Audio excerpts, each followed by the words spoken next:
चलिए स्टूडेंट्स, तो आज हम पढ़ना स्टार्ट करेंगे स्कैटरिंग यानी कि प्रकीर्णन। तो देखो, ये भी जो है लाइट से रिलेटेड एक फिनोमेना है, यानी कि प्रकाश से संबंधित एक घटना है। अब इस घटना में क्या होता है, देखिए कि जैसे मान लीजिए कि ये कोई मीडियम है, यानी ये कोई माध्यम है और ये क्या है, मीडियम के पार्टिकल्स हैं।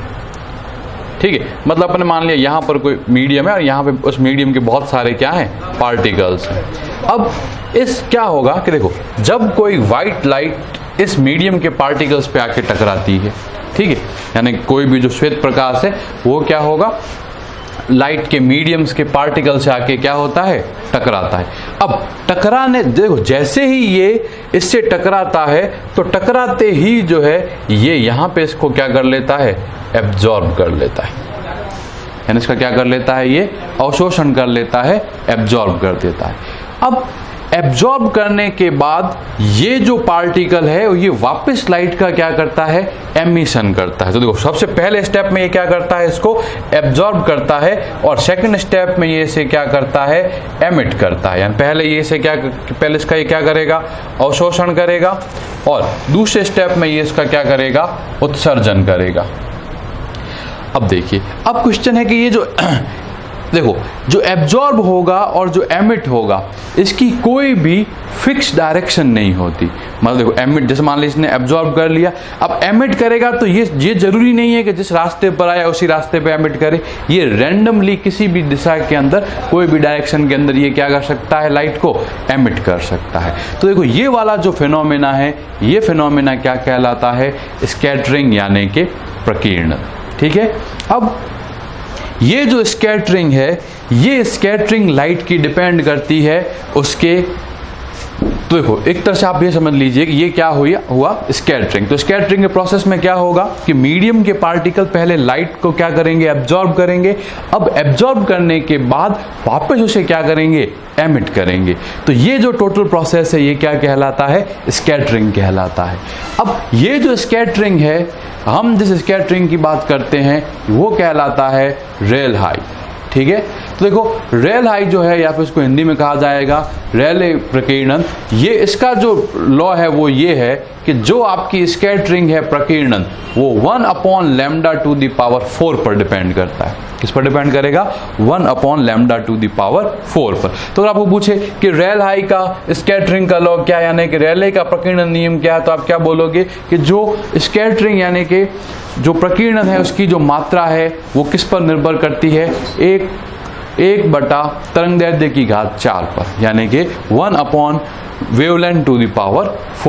तो देखो, अल्टीमेटली हमें ये याद रखना है कि स्कैटरिंग जो होगी वो कम होगी जब लैम्डा बढ़ेगा और स्कैटरिंग बढ़ेगी जब लैम्डा क्या होगा, घटेगा। यानी कि लैम्डा को इंक्रीज करोगे तो स्कैटरिंग डिक्रीज होगी और लैम्डा को डिक्रीज करोगे तो स्कैटरिंग क्या होगी, इंक्रीज होगी।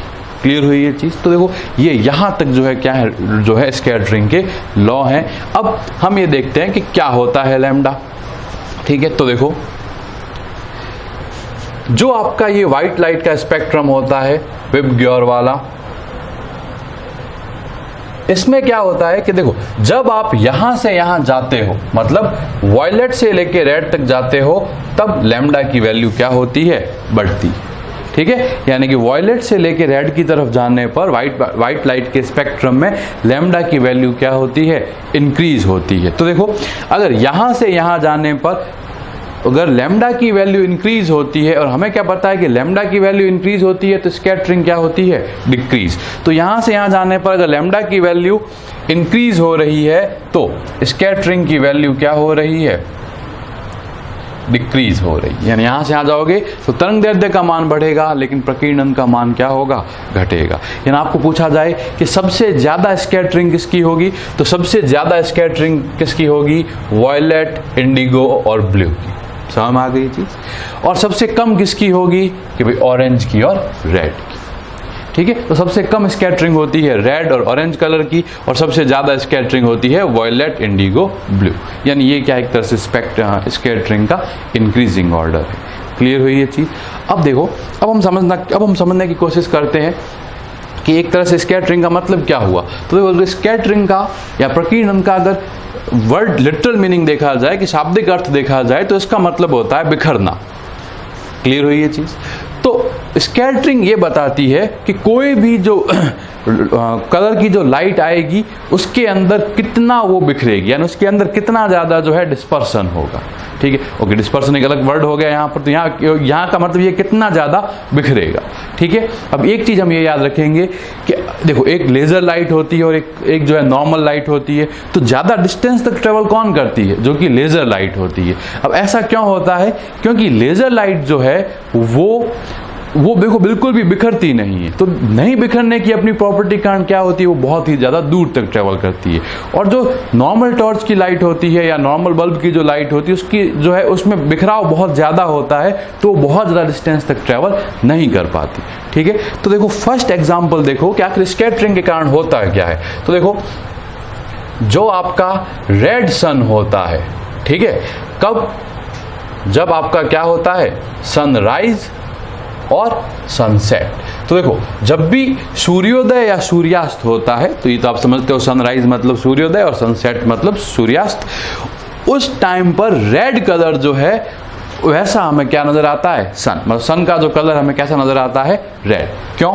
अब देखिए कि देखो, जब सनराइज और सनसेट हो रहा होता है, जब सनराइज और सनसेट हो रहा होता है, तब सन और हमारे बीच की जो डिस्टेंस है वो बहुत ज़्यादा होती है। जैसे अगर हमारे वो टॉप ऑफ द हेड पर है या दोपहर का समय है, तो क्या होता है कि वो जस्ट हमारे ऊपर होता है। तो ऐसी स्थिति के अंदर हमारे और सन के बीच की डिस्टेंस क्या होती है? रिलेटिवली कम होती है। किसके मुकाबले? जबकि वो सनराइज या फिर सनसेट की तरफ होता है।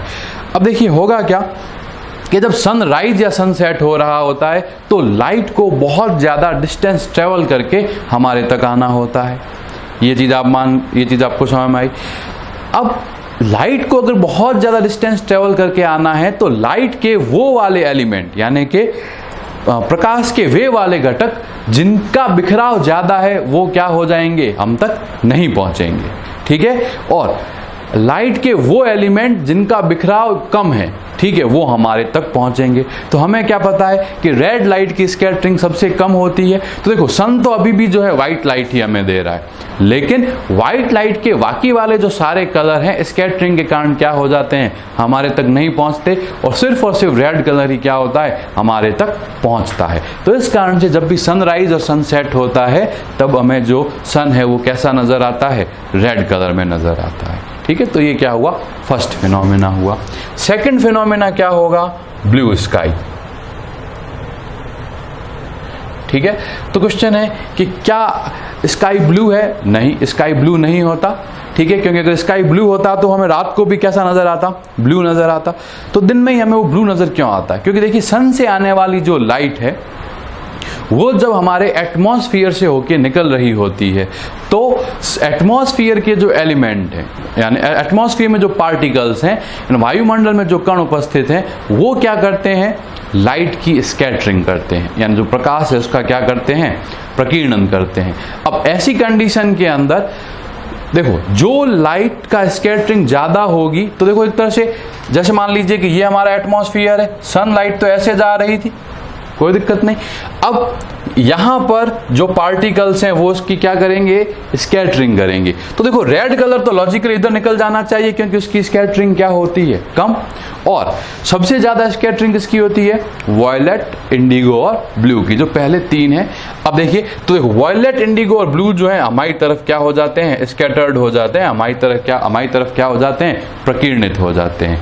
अब जो ये लाइट हमारे ऊपर स्कैटर्ड होके आई, इसके अंदर ब्लू कलर का जो अमाउंट है वो सबसे ज़्यादा है, यानी ब्लू कलर या नीले कलर का जो मात्रा है वो क्या है? सबसे ज़्यादा। तो ऐसी कंडीशन के अंदर हमें जो है वहाँ से आने वाली जो लाइट है वो कैसी नज़र आएगी? ब्लू नज़र आएगी, क्योंकि स्कैटरिंग के कारण हमारे पास कौन से कलर की लाइट आ रही है? ब्लू कलर की लाइट आ रही है। क्लियर हुआ ये? ठीक है, तो इस कारण से हमें क्या है कि जो स्काई है वो ब्लू कलर का नज़र आता है। थर्ड है कि देखिए, जितने भी डेंजर वाले सिग्नल होते हैं या फिर जो एम्बुलेंस होती है या ट्रैफिक सिग्नल होते हैं, उनमें किस कलर का यूज़ किया जाता है? रेड कलर का। ठीक है। अब क्वेश्चन है कि रेड कलर का सिग्नल ही क्यों बनाया जाता है। तो देखिए इसके पीछे भी ये लॉजिक है कि रेड कलर की स्कैटरिंग क्या होगी, बहुत कम। तो देखो रेड कलर की स्कैटरिंग बहुत कम होने के कारण रेड कलर जो है वो क्या होगा, बहुत ज़्यादा डिस्टेंस ट्रेवल करेगा, और बहुत ज़्यादा डिस्टेंस ट्रेवल करने के कारण वो हमें दूर से ही ईजिली क्या हो जाएगा, नज़र आ जाएगा। इसीलिए जो भी साइंस बनाए जाते हैं डेंजर के या फिर ट्रैफिक सिग्नल्स के, वो किस कलर के होते हैं, रेड कलर के होते हैं। क्लियर। फोर्थ जो है वो होगा क्या कि देखिए क्लाउड्स जो हैं, ठीक है, क्लाउड्स देखो दो कलर के हो सकते हैं, ब्लैक हो सकते हैं क्लाउड्स, ठीक है। ओके, तो क्लाउड्स किस कलर के होते हैं, ब्लैक कलर के क्लाउड्स होते हैं। तो देखो क्लाउड्स का ब्लैक होने का कारण भी क्या होता है, स्कैटरिंग ही होता है कि क्लाउड्स के अंदर जो वाटर मॉलिक्यूल्स प्रेजेंट होते हैं वो क्या करते हैं, सारे के सारे जो कलर्स हैं उसकी स्कैटरिंग कर देते हैं, और स्कैटरिंग इस तरह से होती है कि हमारे तक कोई भी कलर नहीं पहुंचता। मतलब सारे के सारे कलर हमसे क्या होते हैं, दूर की तरफ क्या हो जाते हैं, एमिट कर दिए जाते हैं। मतलब हम इधर खड़े हैं तो क्लाउड्स इधर हैं, तो जो जैसे मान लिया आप यहाँ खड़े हो तो क्लाउड्स यहाँ पर हैं, तो अब स्कैटर होने के बाद यहाँ पर कलर नहीं आ रहे, यहाँ पे लाइट नहीं आई, सारी लाइट इस तरफ चली गई। तो ऐसी कंडीशन में भी क्या होता है कि हमें जो क्लाउड्स हैं वो कैसे नज़र आते हैं, ब्लैक कलर में नज़र आते हैं, ठीक है। तो आज जो है हमने ये टॉपिक पढ़ा, ये टॉपिक क्या कहलाता है, स्कैटरिंग कहलाता है। श्रवण बेर काटना पड़ कितने